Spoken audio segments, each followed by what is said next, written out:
You're in that short little period. You'll also experience God's beautiful rest comes upon you. His peace that surpasses all understanding will come upon you.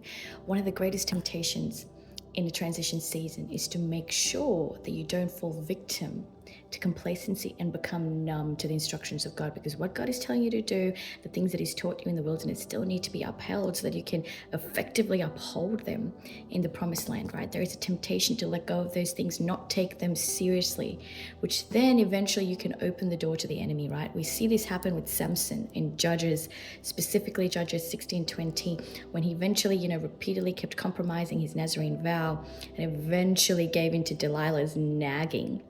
Saw him fall victim, right? And they shaved off all his hair, which meant his supernatural strength left him, right?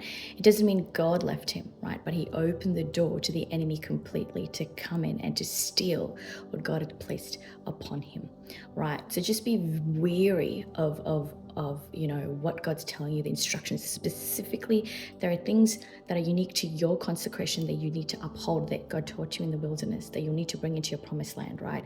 Maybe it's specific foods that God's actually telling you to let go of that you learnt in the wilderness, that you're going, oh, maybe I'll just, do it again. So the more you keep compromising it, the more you're going to open the door to the enemy. You're playing with fire. You're relying on this false confidence within you, right?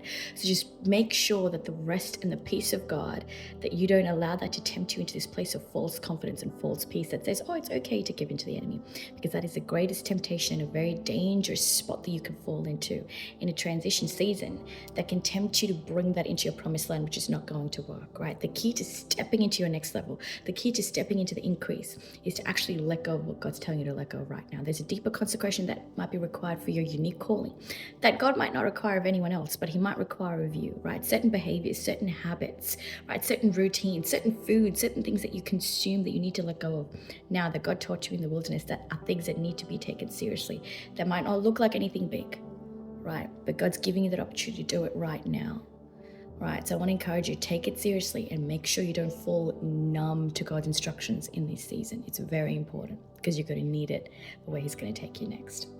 Jesus loves you.